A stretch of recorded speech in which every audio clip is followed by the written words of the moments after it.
በኢዮብ ፋውንዴሽን አማካኝነት የና ህክምና ማግኘታችን ትልቅ እረፍት ተሰምቶናል እና እድሜና ጤና ይስጣችሁ እግዚአብሔር ለሞተም ነፍሱን ይማር።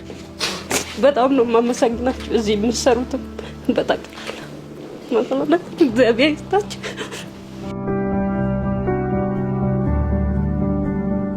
እግዚአብሔር ይስጥልኝ። በጣም የማመሰግነው በጨነቅ ጊዜ በጠበቅ ጊዜ ምንም እኔ ቀን ሰራተኛ ነኝ፣ ምንም አይነት ገቢ የለኝም። 2 ልጆች አሉኝ። እንዴት ሆናለሁ ብዬ ነበር ስጨነቅ ነበር እና እናንተ መፍትሄው ናችሁ በእግዚአብሔር በኩል ከዚህ ስላደረሳችሁኝ አመሰግናለሁ። 2ኛ ዓመቴን ይዣለሁ ከተሰራሁኝ በጣም ነው የማመሰግነው።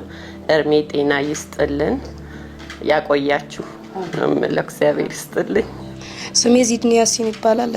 ለተደረገልኝ ውለታ አመሰግናለሁ በጣም እናንተንም ጥሩ ደረጃ ያድርሳችሁ።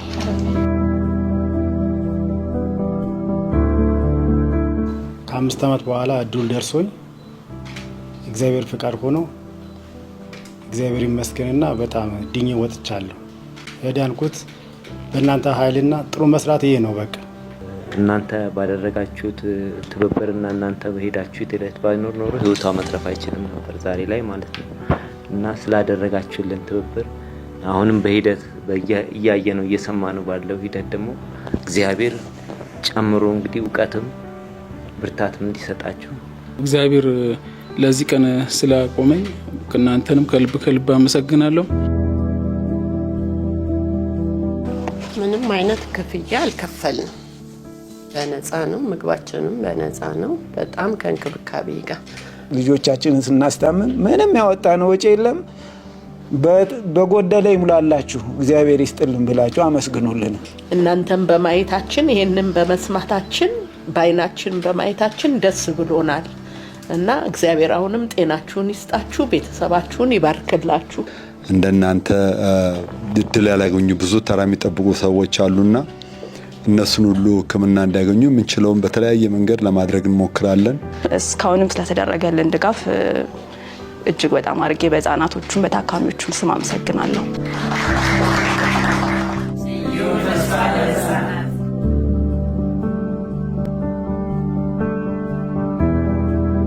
አላማችን አንድ ሰው ካዳንን አንድ ሰው ብለን ነበረ። እንግዲህ እንደምታውቁት እዚህ ሆስፒታል ብቻ 75 ሰው አሳክመናል። ልጆችም ትልቅ ሰውም ማለት ነው። አንድም ታካሚ ተራ እንዳይጠብቅ ነው አላማችን።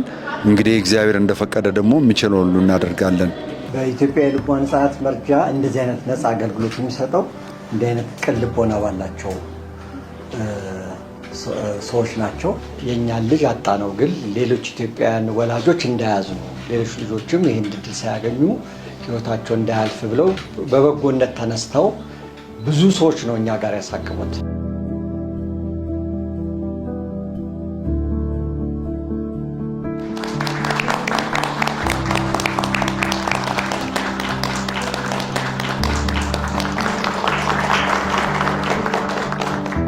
እግዚአብሔር ኢዮብን የወሰድከው በምክንያት ነው።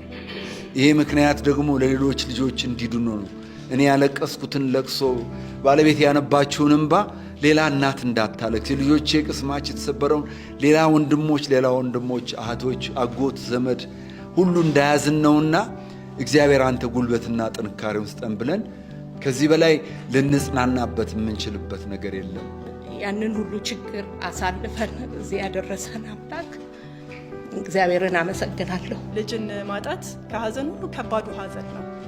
ግን እነሱ ሀዘናቸውን የሌሎች ሰዎች ደግሞ እነሱ ያጋጠማቸውን እንዳይገጥማቸው ስራ እየሰሩ ነውና ምናልባት በስጋ ያጡትን ልጃቸውን በመንፈስ ሁሉ ጊዜ አብሯቸው እንዲኖር አድርገዋልና እኛም ደግሞ እነሱ የሚሰጡትን ነገር ወስደን ጥቅም ላይ መዋል አለብን። የሚሰጡት ድጋፍ ትንሽም የሚባል አይደለም።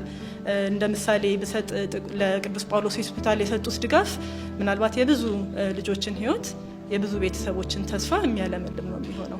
የኢትዮጵያ የልቦና ህጻናት መርጃ ከኢዮብ ፋውንዴሽን ጋር መስራት ከጀመረ ወደ 4-5 ዓመት ሆኖታል። በእነሱ ቀጥተኛ እርዳታ ከ100 በላይ ህጻናት አክመናል። ሰው መሆን የሚጀምረው ለሌላ ሰው ማሰብ የተጀመረ ቀን ነው ይባላልና እናንተ ሰው መሆናችሁን አስመስክራችኋል።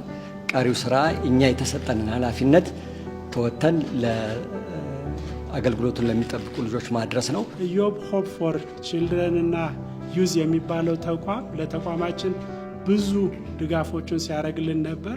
ኢዮብ ተስፋ ለህፃናትና ለወጣቶች በጎ አድራጎት ድርጅት የተቋቋመው የ17 ዓመት ልጃችን ባልገመትነው ሁኔታ ህይወቱ በድንገተኛ ከጓሯችን በማለፉ የዚህ ልጅ ስም ስጋውን ብንቀብርም ስሙን አንቀብርም ብለን በወዳጅ በዘመድ በቤተ ክርስቲያን አጋዦች ብርታትና ማጽናናት እኛ ያለን ከጎናችሁ ነው ብለው ይሄን በጎ አድራጎት ድርጅት እንመሰርታለን ብለን ተነሳን። በኢዮብ ፋውንዴሽን ለተደረገልን እርዳታ በጣም አድርገን እናመሰግናለን። እግዚአብሔር ያክብርልን ነው የምለው። እዛ አሜሪካን ሀገር በጣም ደከመን ሰለቸን ሳይሉ እኛን እየተቆጡ እኛን እያስተማሩ ገንዘባቸውን፣ ጊዜያቸውን፣ እውቀታቸውን የሚያደርጉልን ብዙ ወገኖች አሉ። በጣም ጥቂት ገቢ ያላቸው እንደዚች ሚኒመሞች ተብለው የሚሰሩ ወገኖቻችን አይዟችሁ ብለው የሚያግዙናሉና እነሱን በሙሉ በጸሎታችሁ አስቡልን።